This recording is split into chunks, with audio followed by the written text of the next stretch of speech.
آج اس بابرکت اور بامقصد مجلس میں ہم اسی نظریے کو قرآن کی روشنی میں سمجھیں گے۔ قرآن مجید کی درجنوں آیات اس بات کی شاہد و گواہ ہیں کہ انبیاء کرام اپنی قبروں میں زندہ ہیں۔ سیدی اعلیٰ حضرت امام اہل سنت الشاہ امام احمد رضا رحمۃ اللہ تعالی علیہ فرماتے ہیں کہ رسول اللہ صلی اللہ علیہ وآلہ وسلم اور تمام انبیاء کرام حیات حقیقی، دنیاوی، روحانی اور جسمانی سے زندہ ہیں۔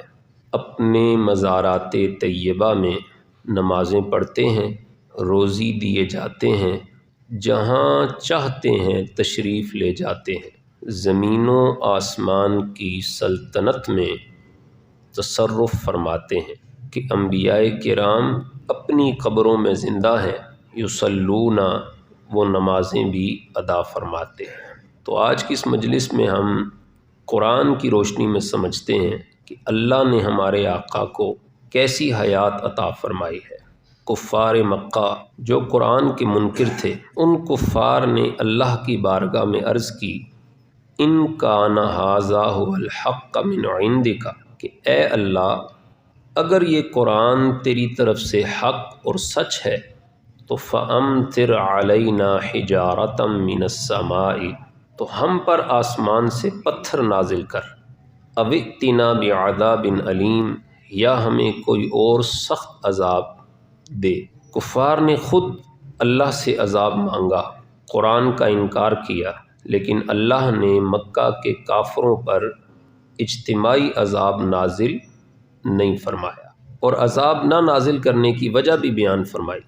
فرمایا وَمَا كَانَ اللَّهُ لِيُعَذِّبَهُمْ وَأَنْتَ فِيهِمْ، کہ اللہ کی یہ شان نہیں کہ اے محبوب اللہ انہیں عذاب دے جن کے درمیان آپ جلوہ گر ہیں۔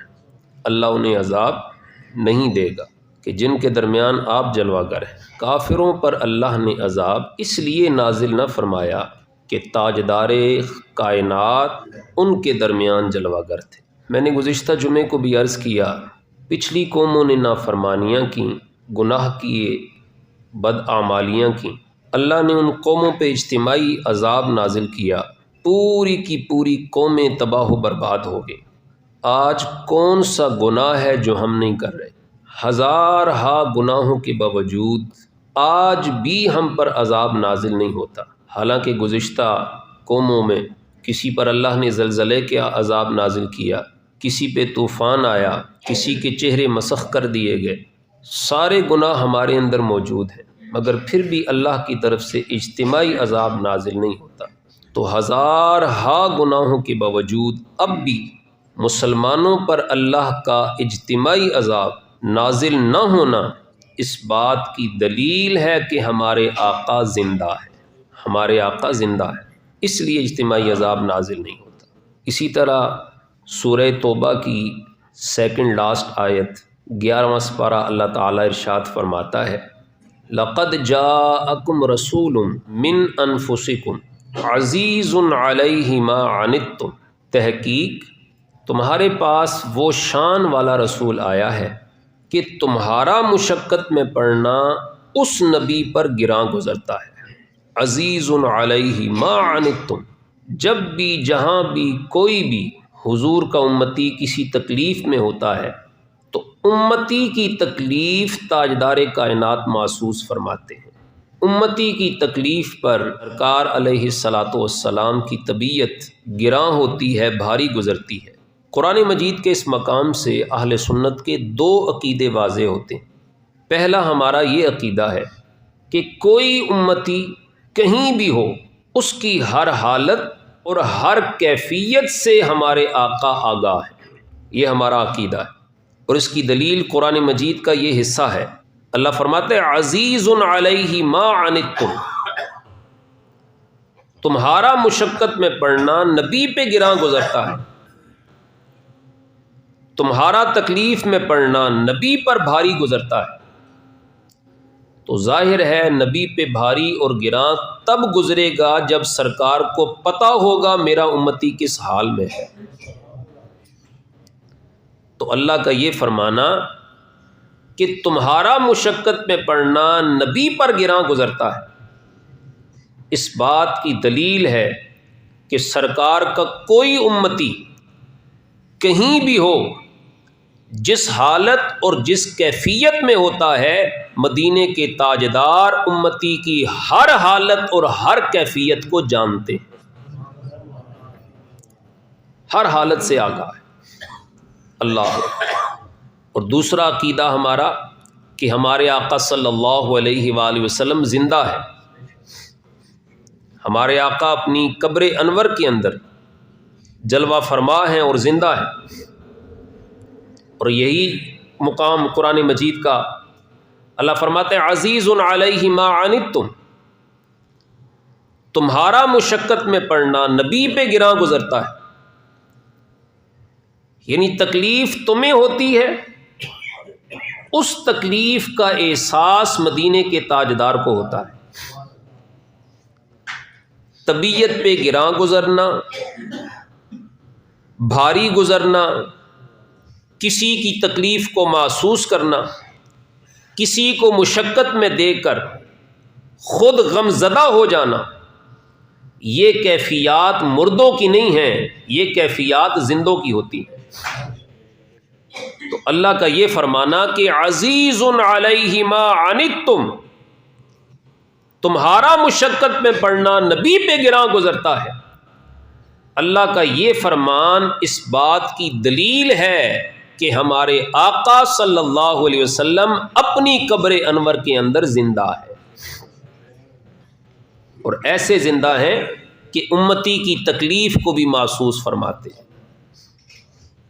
اور پھر اسی قرآن مجید کے مقام 11واں سپارہ سورہ توبہ کی آخری سے پہلی آیت کا آخری حصہ اللہ تعالیٰ ارشاد فرماتا ہے بالمؤمنین رؤوف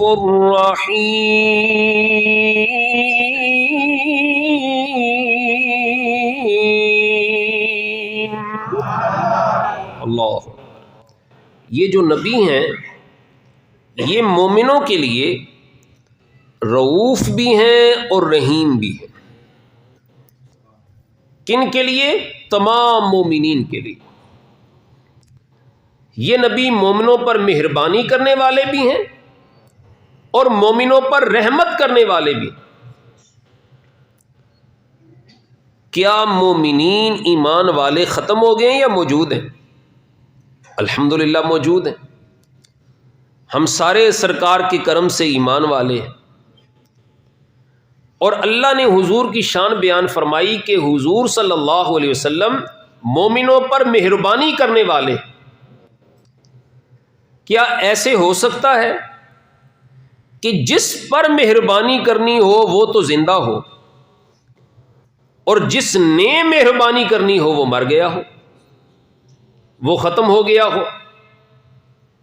تو اگر مہربانی کرنے والا مر گیا ہو تو وہ زندوں پہ مہربانی کیسے کرے گا؟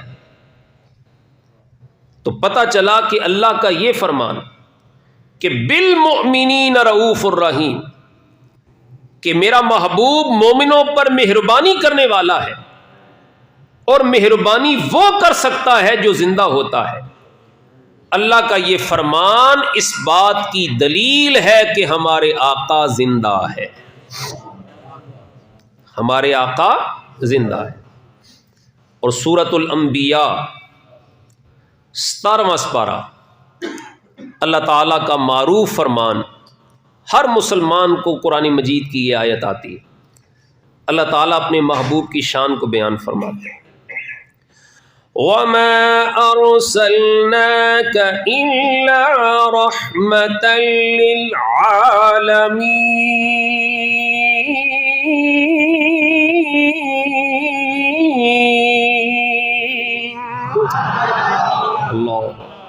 اللہ اللہ فرماتے ہیں ہم نے اپنے محبوب کو تمام جہانوں پر رحمت کرنے والا بنا کر بھیجا ہے۔ ہمارے آقا تمام عالمین پر رحمت فرمانے والے ہیں۔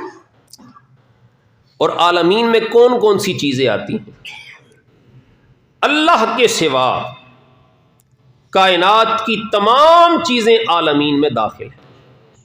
خود اللہ تعالیٰ ارشاد فرماتا ہے، سورہ فاتحہ کی پہلی آیت، اللہ تعالیٰ فرماتا ہے الحمد للہ رب العالمین،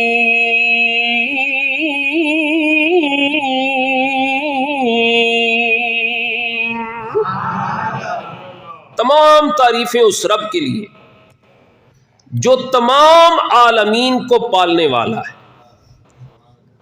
تو کائنات کی ساری چیزوں کو کون پال رہا ہے؟ میرا اللہ پال رہا ہے۔ تو اللہ کے سوا کائنات کی تمام چیزیں عالمین میں داخل ہیں، اور اللہ فرماتا ہے وما ارسلناک الا رحمتا للعالمین۔ ان دونوں آیات کو جمع کیا جائے تو مفہوم یہ بنتا ہے، اللہ فرماتا ہے جس طرح ساری کائنات کو، تمام عالمین کو پالنے والا میں ہوں، اسی طرح میں نے تمام عالمین پر رحمت کرنے والا اپنے محبوب کو بنا دیا ہے، اپنے محبوب کو بنا دیا ہے۔ اللہ اکبر۔ تو ہمارے آقا صلی اللہ علیہ وسلم تمام عالمین پر رحمت فرمانے والے۔ کیا عالمین کا سلسلہ ختم ہو گیا یا موجود ہے؟ ابھی عالم دنیا ہے، پھر عالم برزخ ہوگا، پھر عالم محشر ہوگا، کوئی عالم جنت میں جائے گا، کوئی عالم دوزخ میں جائے گا۔ تو عالمین کا سلسلہ ہمیشہ ہمیشہ کے لیے جاری رہے گا۔ تو یہ کیسے ہو سکتا ہے کہ جس پر رحمت کرنی ہے وہ عالمین تو موجود ہوں، اور جس محبوب نے عالمین پر رحمت کرنی ہے وہ مر گیا ہو، وہ ختم ہو گیا ہو؟ اگر ختم ہو گیا تو رحمت کیسے کرے گا؟ تو اللہ کا یہ فرمان کہ ہم نے اپنے محبوب کو تمام عالمین پر رحمت کرنے والا بنا کر بھیجا، اس بات کی دلیل ہے کہ عالمین بھی ہمیشہ ہمیشہ رہیں گے، اللہ کا محبوب بھی ہمیشہ کے لیے زندہ رہے گا، ہمارے آقا بھی ہمیشہ کے لیے زندہ ہے۔ اگر مر گئے ہوں، ختم ہو گئے ہوں تو رحمت کیسے کریں گے؟ جزاک اللہ، رحمت کیسے فرمائیں گے؟ تو قرآن مجید کا یہ مقام بتا رہا ہے کہ تاجدار کائنات صلی اللہ علیہ وسلم اگرچہ دنیا سے پردہ فرما گئے، اگرچہ دنیا سے تشریف لے گئے، لیکن ہمارے آقا آج بھی زندہ ہے۔ اور قرآن مجید میں سورہ احزاب ہے، 22واں پارہ ہے، اللہ تعالیٰ نے حضور علیہ الصلوۃ والسلام کی شانوں کو بیان فرمایا۔ اللہ تعالیٰ نے حضور علیہ الصلوۃ والسلام کی ازواج مطہرات کو چند احکامات ارشاد فرمائے، اور حضور علیہ الصلوۃ والسلام کی بیویوں ازواج مطہرات کے متعلق چند احکامات صحابہ کرام کے لیے جاری فرمائے۔ ان احکامات کو سمجھنے سے پہلے ایک چھوٹی سی تمہید سمجھیں۔ اگر کوئی شخص فوت ہو جائے تو شریعت اجازت دیتی ہے کہ اس کی بیوی عدت گزارنے کے بعد جس سے چاہے نکاح کر سکتی ہے۔ شوہر فوت ہو گیا، اس کی بیوی عدت گزارے، جہاں اس کا جی چاہے وہ نکاح کر سکتی ہے، شریعت اسے اختیار دیتی۔ وہ بیوی جس کا شوہر فوت ہو جائے، اس بیوی کو دوسرا نکاح کرنے کی اجازت ہے، لیکن وہ بیوی جس کا شوہر زندہ ہو اسے کسی صورت بھی شریعت دوسرا نکاح کرنے کی اجازت نہیں دیتی، جب تک شوہر اسے طلاق نہ دے۔ شوہر کے نکاح میں ہو، شوہر زندہ ہو، کسی صورت بھی وہ عورت کوئی دوسرا نکاح نہیں کر سکتی۔ لیکن اللہ نے حضور علیہ الصلوۃ والسلام کی ازواج مطہرات کے متعلق صحابہ کرام کے لیے اور حضور کی امت کے لیے ایک حکم ارشاد فرمایا کہ میرا محبوب ظاہری طور پہ پردہ بھی کر جائے، پھر بھی میرے محبوب کی بیویوں سے کسی کو نکاح کرنے کی اجازت نہیں۔ 22ویں پارے میں اللہ تعالیٰ کا یہ ارشاد ہے، سورہ احزاب، اللہ تعالیٰ ارشاد فرماتا ہے وَلَا أَن تَنكِحُوا أَزْوَاجَهُ مِن بَعْدِهِ أَبَدًا. اللہ ذرا دل کھول کر ایک بار بلند آواز سے کہیے سبحان اللہ. اللہ ارشاد فرماتا ہے کہ تم میں سے کسی کے لیے یہ جائز نہیں کہ میرے نبی کے وصال کے بعد بھی میرے نبی کی بیویوں سے کوئی نکاح کرے. پکی پابندی لگا دی. بھائی شوہر فوت ہو گیا, دنیا سے چلا گیا, بیوی کو اجازت ہے جس سے مرضی نکاح کرے, لیکن اللہ نے ہمارے آقا کی بیویوں سے آقا کے وصال کے بعد بھی کسی کو نکاح کرنے کی اجازت نہیں دی. اللہ تو نے نکاح کرنے کی اجازت ازواج مطہرات کو کیوں نہ دی؟ کہا اجازت ان کے لیے ہے جن کا شوہر فوت ہو جائے. اجازت ان کے لیے ہے جن کا شوہر فوت ہو جائے. میرا محبوب دنیا سے گیا ضرور ہے مگر اپنی قبر میں اب بھی حیات حقیقی کے ساتھ زندہ ہے. حیات حقیقی کے ساتھ زندہ ہے. اس لیے اللہ رب العزت نے سرکار کی بیویوں سے کسی کو نکاح کرنے کی اجازت نہیں ارشاد فرمائی. اللہ اکبر. یہاں تک تو ہم نے یہ سمجھا قرآن مجید کی مختلف آیات سے کہ ہمارے آقا صلی اللہ علیہ وسلم اپنی مبارک قبر کے اندر زندہ ہے. بعض لوگ یہاں پر یہ بات کرتے ہیں, سوال کرتے ہیں, ٹھیک ہے مان لیا انبیاء کرام اپنی قبروں کے اندر زندہ ہے, لیکن تم یہ جو کہتے ہو سرکار جہاں چاہیں تشریف لے جائیں, جیسے سیدی اعلیٰ حضرت امام اہل سنت نے بھی ارشاد فرمایا کہ انبیاء کرام روزی دیے جاتے ہیں, جہاں چاہیں تشریف لے جاتے ہیں, تو یہ بات غلط ہے. اپنی قبروں کے اندر انبیاء کرام زندہ ہیں, لیکن تم یہ کہتے ہو کہ جہاں چاہیں تشریف لے جائیں, اس کو ہم نہیں مانتے. آئیے اس عقیدے کا فیصلہ بھی اللہ کے قرآن سے کر لیتے ہیں. قرآن سے پوچھ لیتے ہیں کہ کیا نبی وصال کے بعد, دنیا سے جانے کے بعد, جب وہ قبر کے اندر دفن ہو جاتا ہے, قبر کے اندر دفن ہونے کے بعد بھی کہیں اور جا سکتا ہے یا نہیں جا سکتا؟ معراج کی رات چھٹے آسمان پر ہمارے آقا صلی اللہ علیہ وآلہ وسلم کی ملاقات کس سے ہوئی؟ حضرت موسیٰ علیہ السلام سے. چھٹے آسمان پر ہمارے آقا کی ملاقات کس سے ہوئی؟ حضرت موسیٰ علیہ السلام سے. اور یہ کوئی روایت کی بات میں نہیں کر رہا, اس ملاقات کا ذکر اللہ رب العزت نے قرآن مجید میں فرمایا ہے. قرآن مجید کا 21واں پارہ ہے, سورہ سجدہ ہے. یہ 3 رکوعات کی سورت ہے. تیسرے رکوع کی پہلی آیت میں اللہ نے اس کا ذکر فرمایا. اللہ تعالیٰ ارشاد فرماتا ہے وَلَقَدْ آتَيْنَا مُوسَى الْكِتَابَ فَلَا تَكُنْ فِي مِرْيَةٍ مِّن لِقَائِهِ.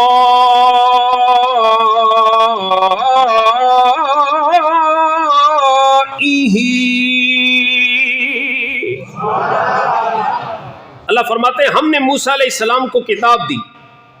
فَلَا تَكُنْ فِي مِرْيَةٍ مِّن لِقَائِهِ, اے محبوب آپ کی جو چھٹے آسمان پر میرے نبی موسیٰ سے ملاقات ہوئی, اس ملاقات میں آپ نے کوئی شک نہیں کرنا. یہ ملاقات کوئی خواب کی حالت میں روحانی طور پہ یا منامی طور پہ نہیں ہوئی. اس میں شک نہیں کرنا. یہ جو آپ کی ملاقات موسیٰ علیہ السلام سے ہوئی ہے, یہ ملاقات حقیقی ملاقات ہے. حضرت موسیٰ علیہ السلام کی ملاقات حضور سے کہاں ہوئی؟ چھٹے آسمان پر. اور موسیٰ علیہ السلام کو دنیا سے گئے عرصہ کتنا ہو چکا؟ اپروکسیمیٹلی 2000 ایئرز, 2000 سال ہو چکے موسیٰ علیہ السلام کو دنیا سے گئے ہوئے. موسیٰ علیہ السلام کی مبارک قبر ہے زمین پر, آپ قبر کے اندر جلوہ گر ہیں. آپ کی امت نے آپ کو قبر کے اندر دفن کیا ہے. قبر کے اندر دفن ہونے کے 2000 سال کے بعد موسیٰ علیہ السلام چھٹے آسمان پر ہمارے آقا سے ملاقات فرما رہے ہیں. پتہ چلا نبی صرف اپنی قبر کے اندر زندہ نہیں ہوتا, اللہ نے اپنے نبیوں کو یہ طاقت دی ہوئی ہے جہاں چاہیں وہاں جا سکتے ہیں، جہاں چاہتے ہیں وہاں جا سکتے ہیں۔ اگر میرے آقا کے مقتدی حضرت موسیٰ علیہ السلام وصال کے 2000 سال کے بعد اللہ کی دی ہوئی طاقت سے چھٹے آسمان پہ جا سکتے ہیں، تو موسیٰ علیہ السلام کے امام ہمارے آقا بھی اللہ کی دی ہوئی طاقت سے جہاں چاہیں تشریف لے جا بھی سکتے ہیں، پلٹ کے آ بھی سکتے ہیں، جہاں چاہیں وہاں جا بھی سکتے ہیں، آ بھی سکتے ہیں۔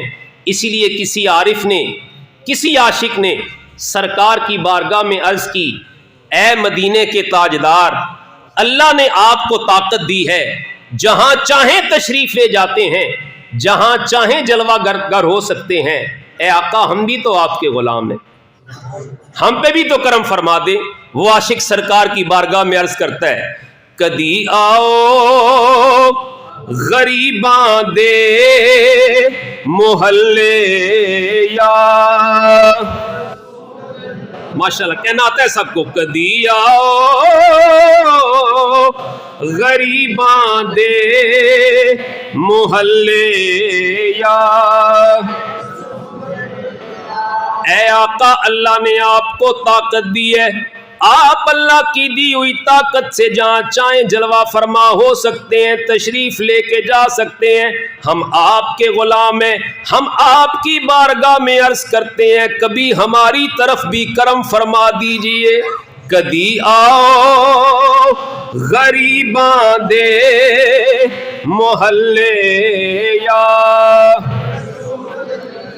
چمک جاوے میری قسمت دا تارا یا۔ تو اللہ کا نبی صرف اپنی قبر کے اندر زندہ نہیں ہے، بلکہ اللہ کی دی ہوئی طاقت سے جہاں چاہیں وہاں تشریف فرما ہو سکتے ہیں۔ کوئی کہہ سکتا ہے یہ جو آپ نے جو بات بتائی یہ تو صرف موسیٰ علیہ السلام کی بات ہے، ہو سکتا ہے اللہ نے موسیٰ علیہ السلام کو طاقت دے دی ہو، باقی انبیاء کرام کے پاس تو یہ طاقت نہیں۔ کہنے والا کہہ سکتا ہے، آئیے میں اس کا ثبوت پھر قرآن کی روشنی میں پیش کرتا ہوں۔ اللہ نے ہر نبی کو یہ طاقت دی ہے کہ ہر نبی دنیا سے پردہ فرمانے کے بعد اللہ کی دی ہوئی طاقت سے جہاں چاہیں وہاں تشریف لے کے جا سکتے ہیں۔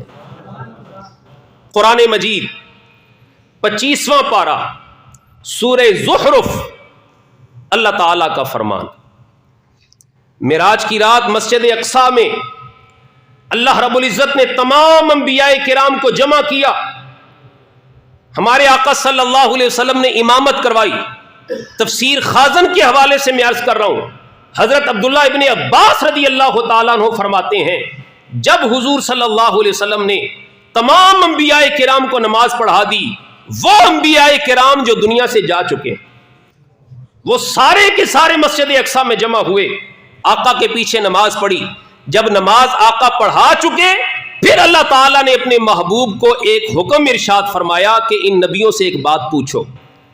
اس حکم کا ذکر اللہ نے قرآن مجید میں فرمایا۔ قرآن مجید کے 25ویں پارے سورہ زخرف میں اللہ تعالیٰ کا فرمان ہے، اللہ تعالیٰ نے اپنے محبوب کو حکم دیا، وَاسْأَلْ مَنْ أَرْسَلْنَا مِن قَبْلِكَ مِن رُّسُلِنَا أَجْعَلْنَا مِن دُونِ الرَّحْمَنِ آلِهَةً يُعْبَدُونَ۔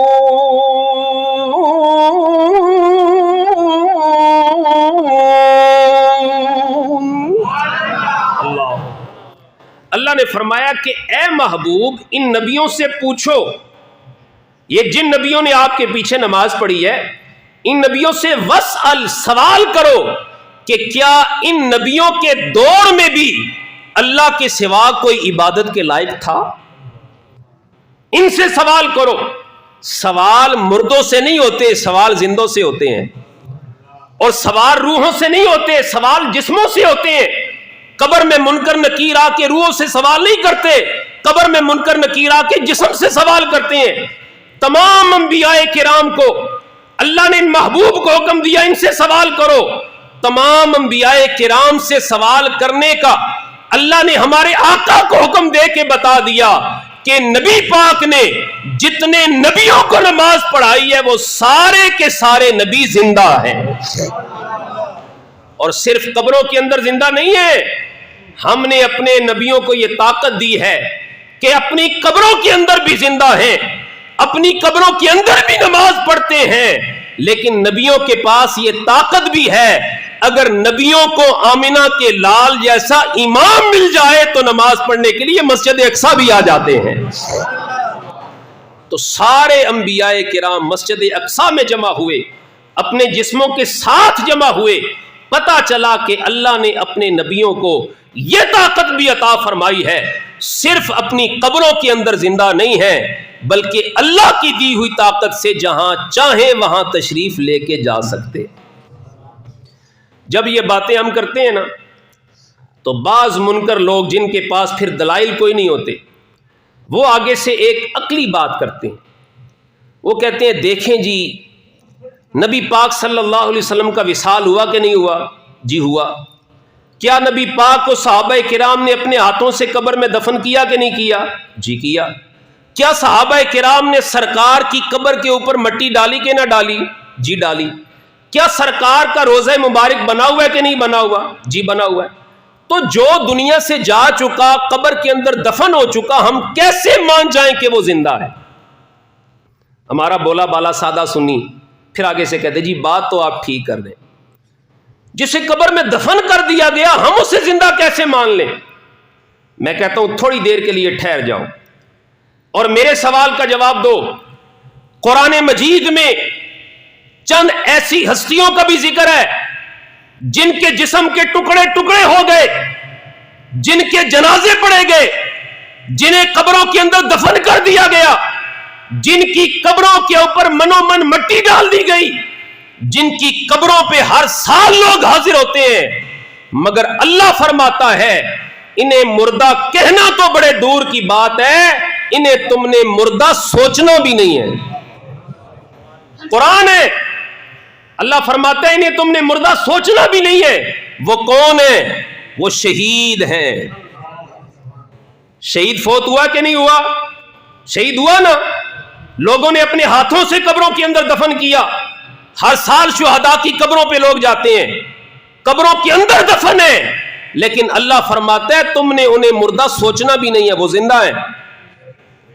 اور یہ بات میں اپنی طرف سے نہیں کر رہا، قرآن مجید کا دوسرا سپارہ ہے، دوسرا رکوع ہے، اور دوسرے رکوع کی دوسری آیت ہے کہ یہ محبت سے سبحان اللہ۔ اللہ تعالیٰ ارشاد فرماتا ہے وَلَا تَقُولُوا لِمَن يُقْتَلُ فِي سَبِيلِ اللَّهِ أَمْوَاتٌ بَلْ أَحْيَاءٌ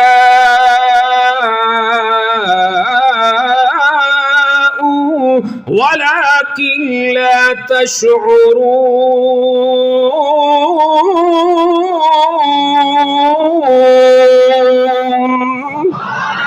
اللہ اکبر۔ اللہ فرماتے ہیں وَلَا تَقُولُوا لِمَن يُقْتَلُ فِي سَبِيلِ اللَّهِ أَمْوَاتٌ، جو میرے رستے میں شہید ہو گئے انہیں مردہ نہ کہنا، بل احیاء وَلَكِن لَا تَشْعُرُونَ، بلکہ وہ زندہ ہیں لیکن تمہیں ان کی زندگی کا شعور نہیں ہے۔ شہید زندہ ہے کہ نہیں؟ شہید بھی تو قبر میں دفن ہو گیا، جیسے تم یہ کہہ رہے تھے نبی پاک قبر میں دفن ہو گئے ہم زندہ کیسے مانیں؟ اب اگر شہید کے بارے میں بھی تم نے یہ کہا تو پکے کافر ہو جاؤ گے، قرآن کے منکر ہو جاؤ گے۔ تو شہید قبر میں دفن ہونے کے بعد بھی، بولیے گا ذرا، شہید قبر میں دفن ہونے کے بعد بھی اللہ نے کچھ لوگوں پر انعام کیا ہے۔ وہ کون کون سے لوگ ہیں؟ اللہ فرماتا ہے انعم اللہ علیہم من النبیین، تھوڑا تھوڑا میری طرف دیکھیے گا، من النبیین، اللہ کا سب سے پہلا انعام کس پہ ہوا؟ نبیوں پہ۔ پھر فرمایا والصدیقین، میں نے پھر صدیقوں پہ انعام کیا۔ پھر فرمایا والشہداء، اور شہیدوں پہ بھی میں نے انعام کیا، والصالحین، اور سچے لوگوں پہ، ولیوں پہ بھی میں نے انعام کیا۔ یہ چار قسم کے لوگ ہیں جن پہ اللہ نے انعام کیا۔ سب سے پہلا اللہ کا انعام کس پہ ہے؟ نبیوں پہ، پھر صدیقوں پہ، پھر شہیدوں پہ،